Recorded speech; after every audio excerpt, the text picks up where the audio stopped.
at mine. I know. It's rolling down fast. I know. The 152 inches. Oh, yes. The screen. Yeah. Yes. Yes. Lovely, mate. Yeah. Really enjoyed so far. Yeah. Three very different films. Yeah. Well, got something even more different. So I'm going to cut straight to it. I'm going to give you a choice. Mm-hmm.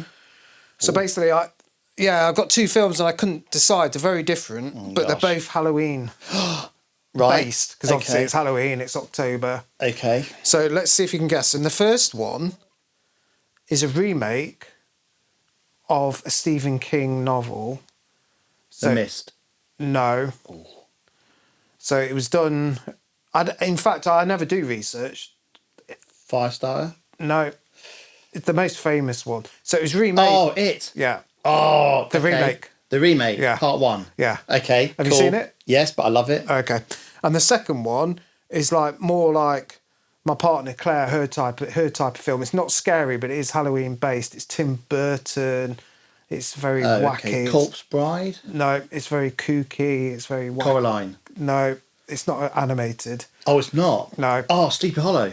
Oh, you know something? It might not be Tim Burton. It might not be Tim Burton. All right, it's got Michael Keaton in it. Batman? No. Oh, for God's sake, Beetlejuice. Yeah. Oh, flipping heck. What's that, Tim Burton? Beetlejuice? Yeah. Yeah, that's Burton. Okay. I think. So, I haven't. Do you know? Right. You're gonna laugh now. Right. I've never seen Beetlejuice all the way through. Oh well. That's the decision made, I think. Yeah. Okay. Yeah. I mean, it's not scary, so it's a kind of horror. It's not horror, but it's kind of Halloween type thing you can watch throughout the year. So it's either like, do we want scary, a more modern jump scary kind of thing, or do we want like more overall entertaining like comedy kind of, that's how you do. Well, I know it very well because I've seen that a couple of times and I do love it though. Right. I think it's amazing. Well, let's save that for next Halloween then. Yeah, next year. Beetlejuice. Yeah, all right, Beetlejuice. All right, mate. So you're supposed to say it in front of a mirror, or something, aren't you? How many times are you supposed to say it before you see him? Don't know, but this is well, we've got to say passion fruit. Passion fruit. Not reading it off the can. Passion fruit martini. No. Oh, it is. I thought it was a daiquiri. It's a passion fruit martini. Right, so to finish the intro then, we need to say to camera 3 times, Beetlejuice. Right, ready? 3, no,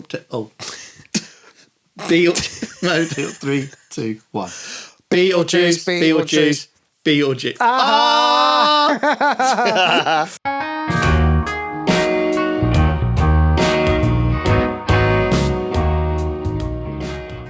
What did you think to that then, Jack? What's your... what did you think, Jack?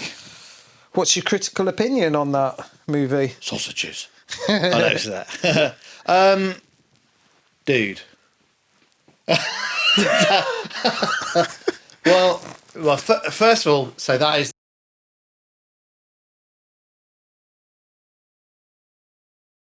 a few snippets here and there. And when I say a few snippets, now that I've seen the whole film, those snippets really were few and far between. Like, there were only about 3 scenes in that that I'd only kind of cottoned onto. So apart from knowing the synopsis, I didn't know anything other than what the general synopsis was. That was first of all, that was batshit crazy. Okay. Secondly, I really liked it. Good. We'll talk about that later. Right. Okay, but I'll put that out there now, so you're not sitting there worrying, thinking, did he think it was shit or not? Not that you'd be worried, but and thirdly, I don't know if that's actually the first film that Tim Burton really did, because I'm pretty sure that was before Batman. I'm pretty sure that would have been before Edward Scissorhands. So to see like how he's evolved from that to the other work that he's done as well, I found that really, really interesting. It's like a little history lesson of Tim Burton's journey, isn't it? Yeah. I mean, it's quite, compared to all his other stuff, it's like really low budget. Yeah. It's all in one location. Which I know you like that from what we talked about on the last film. You like you like a one locale type sort of film. Well, it's inspiring as a wannabe filmmaker, yeah, to see There's what you can do. so much going on with the effects and everything in that, though. Yeah. I mean, I don't know what made me think this, but I thought the character Beetlejuice was like in the film, like all the way through. I didn't realise there was so much else going on. Yeah, I mean, outside and around his character as well. Hitting my microphone. You know? Yeah, he's not actually in it that much, really, is he? I'm just going to adjust my microphone. Cool. In case it's scratching. Yeah, no, I mean, flipping heck, he's... God, the runtime of the film must have been easily about half an hour before he's even sort of mentioned it, really. Yeah, you wouldn't have any idea why it's even called Beetlejuice, would you? No, could have called it anything different. But, I mean, obviously it's a cult film, that now, because I know loads of our friends love it. Yeah. Kim Lord, give her a shout out.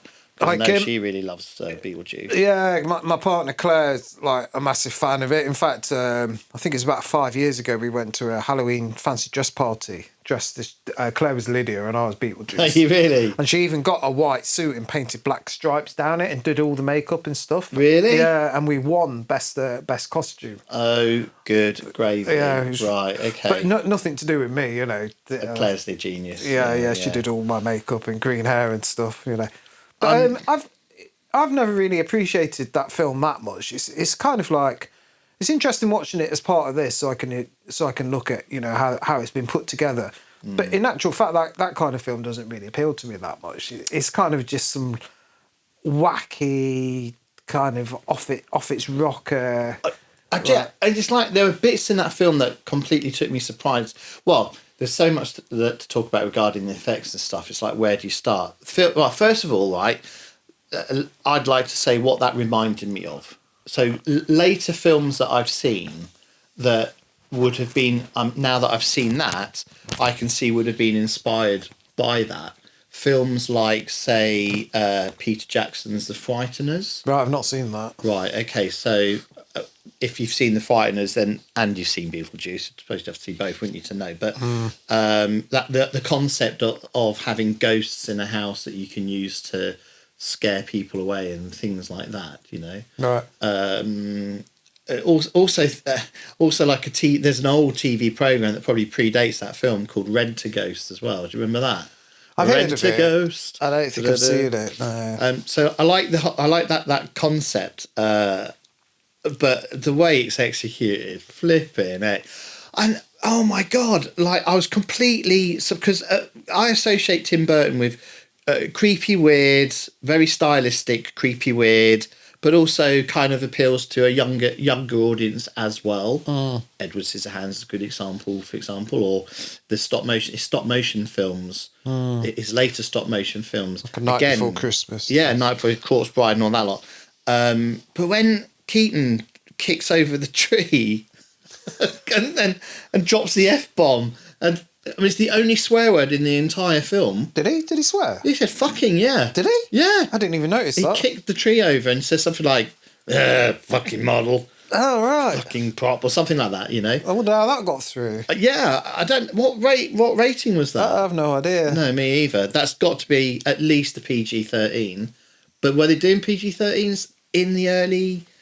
They're doing PGs. I could have a quick look at the we could. case. But flipping heck, that took me by surprise. Yeah. I was like, what? You know, yeah. All the crazy, like, crotch grabbing, kind of doing that sign behind their back and stuff. That was absolutely insane. And I don't know.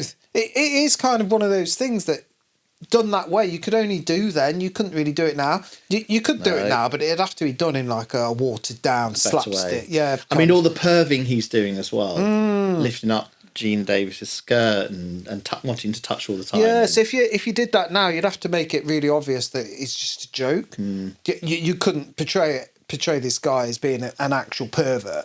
Do you know what I mean? But whereas in this, he's just clearly portrayed. Yeah.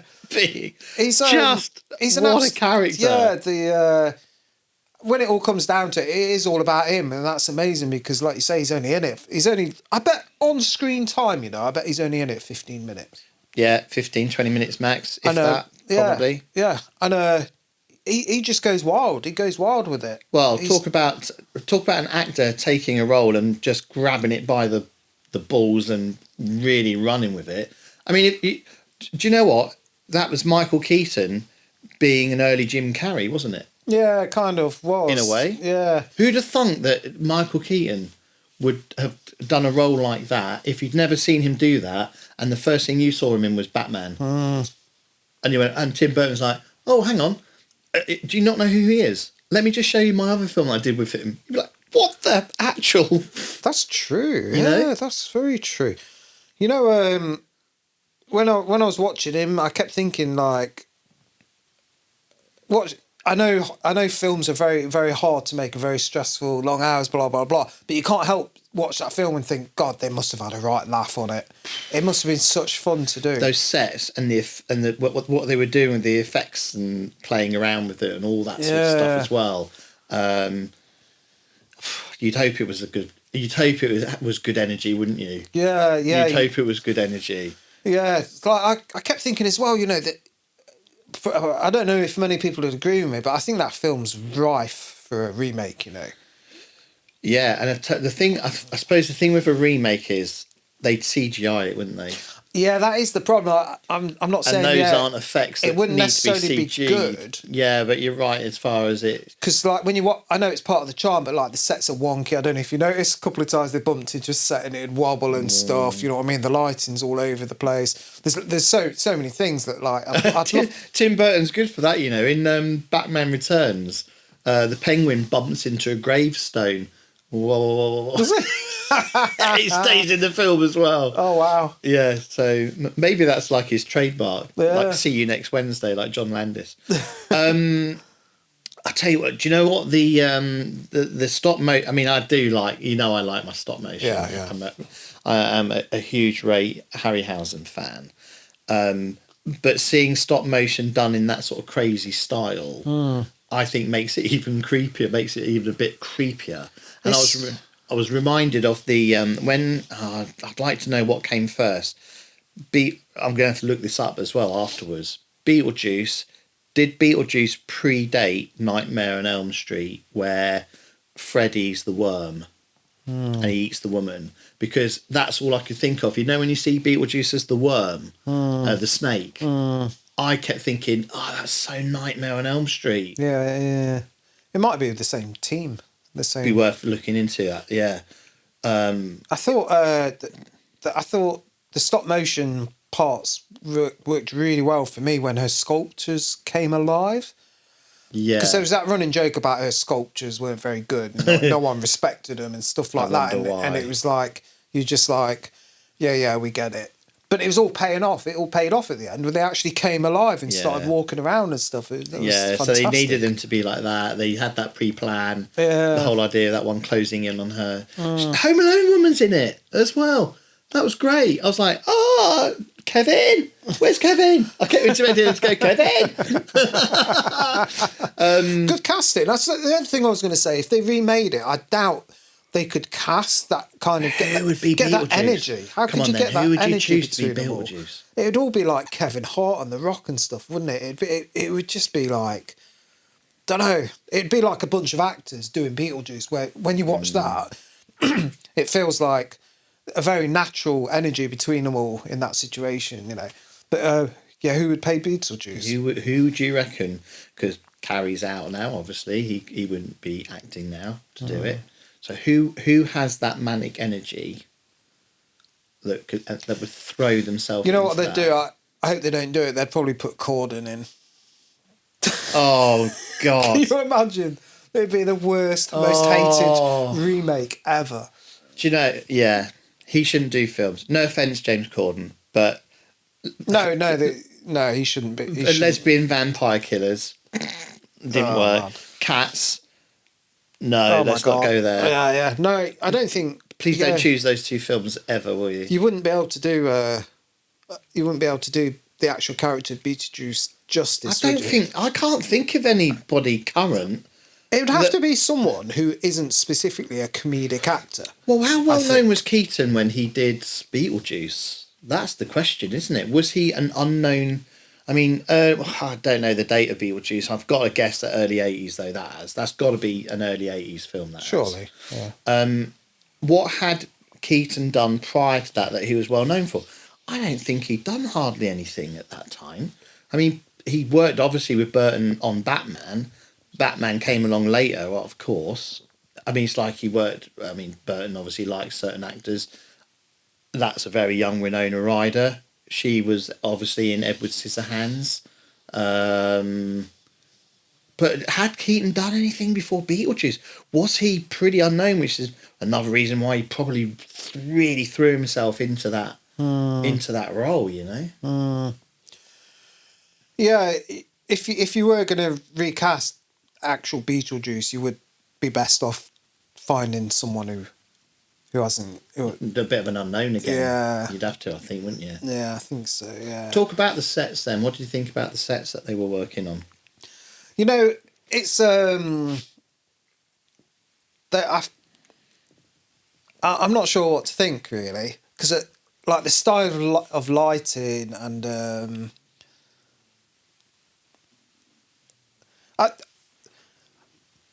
I don't feel 100% positive about everything to do with the film, because I think, like, if it had a bit of a higher budget, it would stand the test of time a bit more.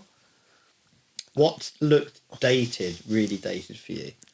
I thought the lighting was pretty bad. I thought the camera work and the framing was pretty bad, especially on, like, close-ups and things. Sometimes the contrast was a bit bad on the faces and things. You couldn't really see what they were doing. And so I don't want to be one of these people that's just like, oh, yeah, I'm just going to praise everything. No. Well, to be honest, you're of the two of us, you're the cinematographer. You're the one that would spot that more than I would, if I'm honest. True, I'm probably getting overly specific. No, I think these are good points. It's not something as a viewer that I picked up on. Right. But as a cinematographer, then obviously it's different. You'd be more critical, wouldn't you? Yeah, true. So the lighting could have been better. Yeah, I think it's perfectly fine because of the budget, and the vision and everything else. But I'd love to see a remake of it. I really would, to bring it all to justice. Imagine those sets with like quadruple budget. Oh, yeah, it'd be amazing, wouldn't it? Yeah, it would. Yeah, it really would. So it's very, very much of its time. Yeah. It's got an 80s stamp on it. You can tell that straight away. And just when you see Danny Elfman that's done the music as well. I didn't even notice that. The music was brilliant, wasn't it? Yeah. Again, just right for it, really. Not overpowering. He's done loads. Like, lists too long to even mention Danny Elfman, but big 80s. In the 80s, he was doing lots and lots of stuff. Do you reckon that was an actual house? Or do you reckon that was just a prefab they notched up for the film? I think it notched it up for the film because it started off how it started off, and then they completely renovated it into this modern thing. And I think it would have been a lot cheaper just to knock it all up and do that rather than get an actual house. They do that sort of thing now. But you know the film The Holiday, Christmas film The Holiday? No, I don't know what that is. Right, so there's a film called The Holiday, right, a Christmas film, and part of it is set in England, near where I used to live, actually. There's a really gorgeous country house, like chocolate box country house. And after the film, people were like, oh, I really want to go and see that, and because it looked gorgeous, prefab, just made for the film, and then just knocked down obviously after, Yeah, sometimes it's cheaper and more convenient to do that, especially when you've got to consider things like you've got to get sound and lighting all the time in there, the perfect. Here's 100 million, but most of the set is a house. Oh, do you know what? Let's just blow 200,000 and we'll build our own house. Yeah, you can knock some up. You know what I mean? Pretty quickly. Yeah. So talking of that house at the start, I really love that kind of. I don't know if you call it Americana, but it's that small town. it really shows off the small town. You know, he goes to that shop, doesn't he? And there's that Church. Barber trying to like the old school American church in the middle. Yeah, and I just think like, oh God, I'd love to live somewhere like that. It's like a dream little like. Obviously, as you get a bit older, it's probably extremely boring to live there for you know, when you're young. I didn't see one PlayStation in the entire film. Did you? No. I also didn't see a 65-inch flat screen TV. I wouldn't want to live in that time period. Just the location. Just the location, you know. Without driving your car off the bridge, though. That was really good, the way they set that up as well. They like panned over the town and stuff when you saw the bridge, you know what I mean? You're thinking, oh, this is cute. You were saying it. I mean, you know, now a shot like that, an opening shot like that, would just be, get the drone up, bosh, done. I mean, then, like you were saying, you know, it would have to have been either a crane or a helicopter or, you know... It's amazing, isn't it, when you think the difference is... Yeah, a big commitment to... Yeah. You know, you can't just throw your drone up. You like have to truck in a helicopter or something. Yeah, so... I'm trying to think then. I'm trying to think what was my favourite effects in that film? What effect made me laugh or go, ah, or what the most? I felt very uneasy seeing the shrunken head man sitting on the couch. Yeah. That was pretty freaky. He was there for the whole film and he didn't move. He had a long wait, didn't he? I also quite... I don't know. When Geena Davis takes her eyes out, pulls her face up and her eyes on her tongue, that was bad enough. But when she's then talking to Baldwin and her tongue's moving a bit as she's doing it as well... I said, what the hell?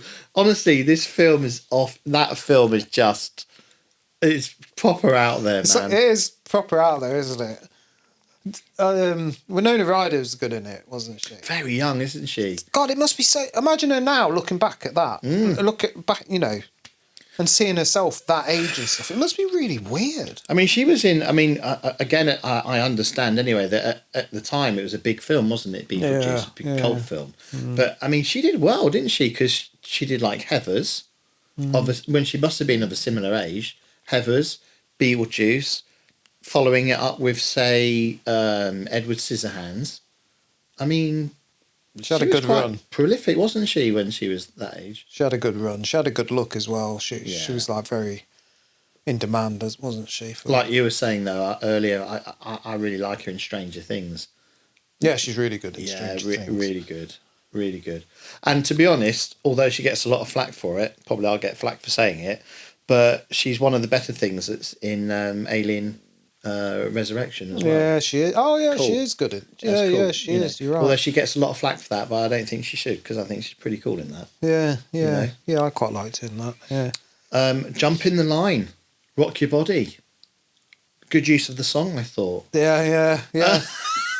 The soundtrack's mad. So who is it? Danny Elfman. So Danny Elfman did the score. Yeah. The score, yeah. So there was a bit like, I can't remember which bit it was, but there was these like floating strings flying around everywhere. There was loads of like pops and whistles and random effects on top. Yeah. It was crazy. So he, again, do you know what? I'm pretty confident now when I say this. I could be wrong, but I'm pretty sure I wouldn't be, because he's a stickler, I think, for staying with the people he knows, Tim Burton. And why not? But I think you'll find, like, Batman, the original Batman, that would be a Danny Elfman score. Yeah. So, yeah, cool. I can't believe the amount of films Burton's done. But he has, I mean, I was saying, wasn't I, that the last thing I can remember him doing is Dumbo. The live, I mean, I haven't seen it yet. The live action version of Dumbo, I think. Has he done anything else since then? No. What was that film where they were in a house and was it a bunch of vampires in a house? What We Do in Shadows? No. That's brilliant. And that's by the Thor guy, isn't it? A bunch of vampires in a house. I think it's Johnny Depp, yeah, and he I forget it, I can't remember what it was, but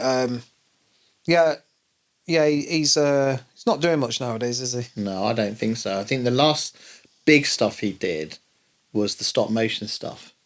Which again, going from all that stop, because there was so much stop motion in that film. Yeah. I mean, again, not seeing it, I never realised that we were going to be in for all those sort of effects. But again, he obviously grew a love, or has already got a love for stop motion. To like use that much in that film, and then, well, you didn't have any choice, did you? Well, yeah, effects wise, I guess there was only so much you could do without doing it. Yeah. But then to go from that to however many years later to doing like a full length or 2 full length stop motion films, yeah, cracking. And I tell you, some of this stuff I really liked as well. Was how the house was like for them. They were, the house was their limbo. So when they tried to leave, they ended up in that weird purple space with the worms and stuff. The worms. And when you looked around, you couldn't see the house. All you could see is the door back to the house, which is a really interesting concept. I would have liked it if they'd explored that a little bit more. So do you reckon purgatory then? Because didn't they say they said something about them having to live there for 125 years, didn't they? Right. She said, because over that 125 year, but I reckon purgatory. I reckon they was in a state of limbo. I think it was limbo. Yeah, more than purgatory. Do you think that's what happens then when you die? Do you think? Yeah. Then again, but it's purgatory when they haven't decided whether to send you up or down yet. Yeah. Is that this? Yeah, that's yeah. Right. And that because they were waiting, they had to wait. In the queue, didn't they? Yeah. For their caseworker. Yeah. Do you know if you get sent to purgatory now, you end up in Stoke-on-Trent? No, I don't know. To all the Stoke-on-Trent people, if you're watching, that was a joke. You don't go to Stoke-on-Trent. I've heard it's lovely. Robbie Williams. It's Leamington Spa. Oh, really? Yeah, okay. Or Luton. People from Stoke, people from Luton would, if they were doing the same thing in a parallel universe, there's 2 men sitting on the settee right now, and they're saying, yeah, but I've heard if you go to purgatory, you end up in Nottingham. Oh, my God. So, that'd be sad. Can't really, can you? Anyway, Robbie Williams comes from Stoke. Does he? Yeah. How bizarre. So there you go. So it can't be all purgatory, can it? I'm amazed you haven't seen that film properly. Now I have. Because it used to always be on TV. Yeah, I don't even know why I haven't seen it. I haven't avoided it on purpose. There's just too many films. You can't watch everything. Yeah, I don't own it. It hasn't been on TV, I don't think, for donkeys, actually. Okay. But maybe because Beetlejuice is a bit of a perv. Yeah, maybe. I know of it, mainly I know of it through our friends talking about it and stuff. My main memories of it, because I've seen it quite a few times. Not because I'm a big lover of it, like I say, just because it's always been there, I don't know. But anyway, sorry, the thing I always remember the most is like just all the different characters waiting in line to see their casework. Oh, God, yeah. So that kills. woman who's cutting off and she's taking up 2 separate seats. And yeah, definitely. What did you think to those bits? I know, again, inventive. That's a typical view of Tim Burton's mind, isn't it? Going from that onto his other ventures and seeing all those sort of things and think, I mean, yeah, great. I think the guy on the rail who's been run over, he's got his flat tire tracks still on it. And then when he's finished talking to them, they just like whistle him off like he's on a clothesline. Oh my God!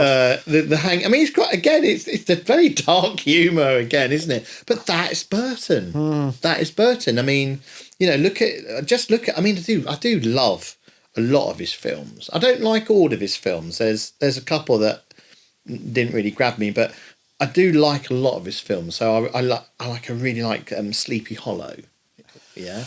Yeah, that's a pretty interesting film. Yeah. I don't know how well it's aged now to watch it now, so maybe I'll have to have a rewatch. But at the time, anyway, I really liked his Mars Attacks. Oh God, yeah. I forgot that. But again, if you look at it visually, he's got a certain style about him. And looking at Beetlejuice today made me think, yeah, you can totally see where his later films and the style and stuff from his later films have come from when you see how he had everything set up for Beetlejuice. Right. I mean, even the detail he puts in lots of things. He doesn't sort of just let things go. He'll have everything pretty nicely detailed, I think. So like when Beetlejuice, there's a point when Beetlejuice is in front of a statue, and it's a statue of a load of like winged gargoyles and things like that, and you know the statue's only on shot for like I don't know what 10 seconds, but somebody somewhere spent ages making that as a prop for that 10-second period. He didn't have to have that in. He could have done it different, but he has this vision, doesn't he? And you think no, and yeah, I'm glad for that, because things like that is what stick in your head. Yeah, like when they go down into the miniature world. Oh, that was great. Yeah, the attention to details really sells it well, doesn't it? It's when they're digging him up, and they're digging up, and okay, the top surface, you think, well, that's good because he's made it look like the model carpet that they had on the model. Then after digging that up, he's then on the sort of cork board, and then under that there's like the little bit of insulation and the car.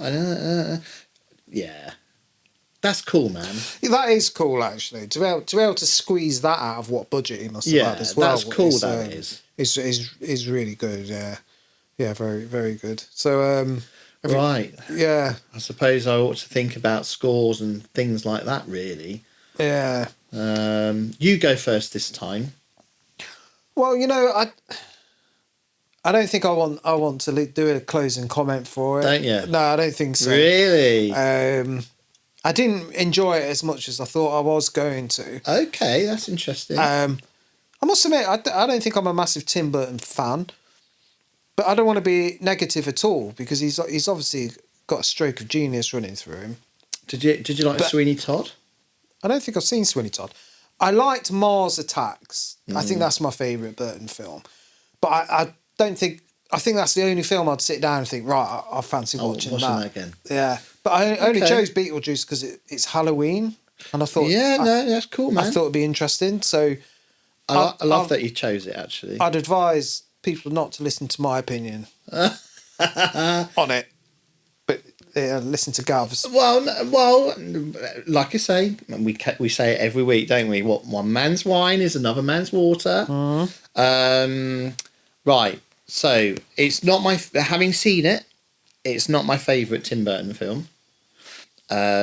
My favourite Tim Burton film, I would probably say, I really like Sleepy Hollow.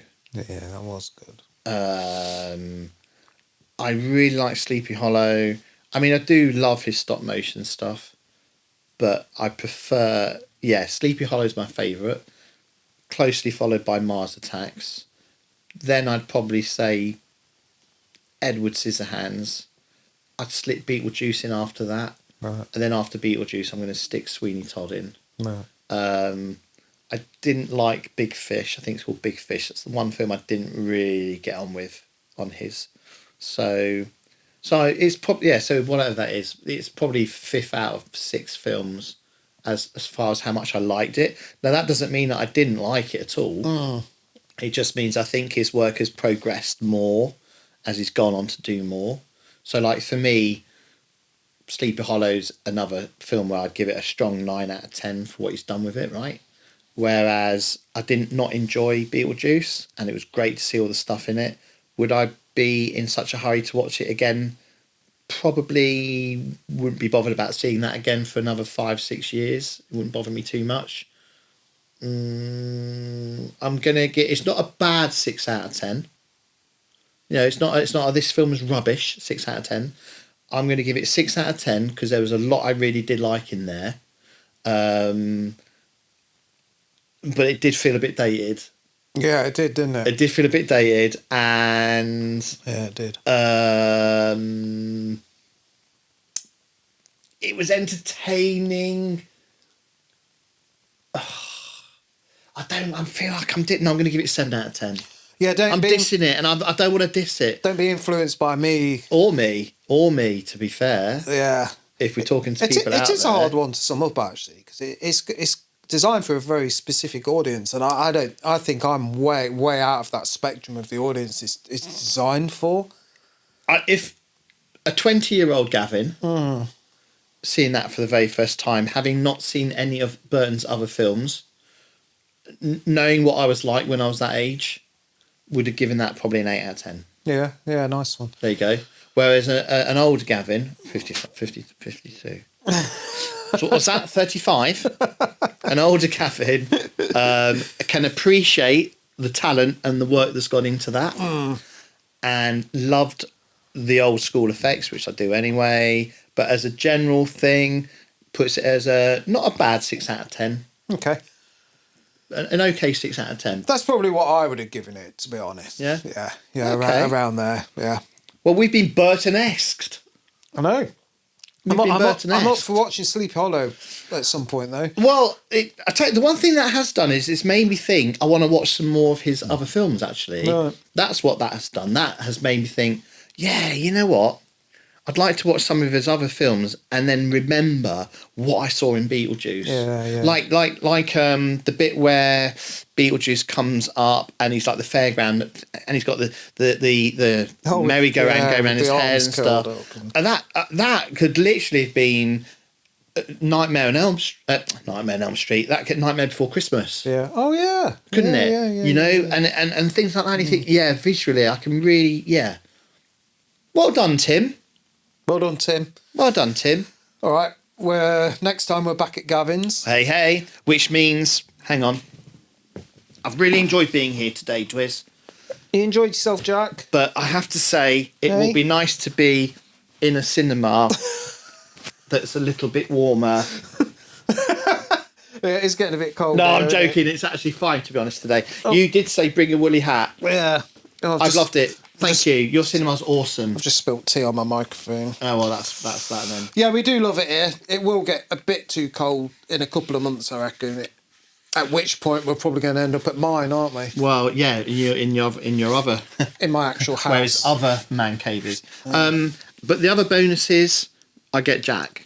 Oh, yeah. He loves you. Yeah. A good boy. Okay. Well, I guess that's us signing out for this one. Yeah. Wicked, man. Are we going to make it blow? Boom. That was delayed. That delayed the explosion. Okay. Peace, guys.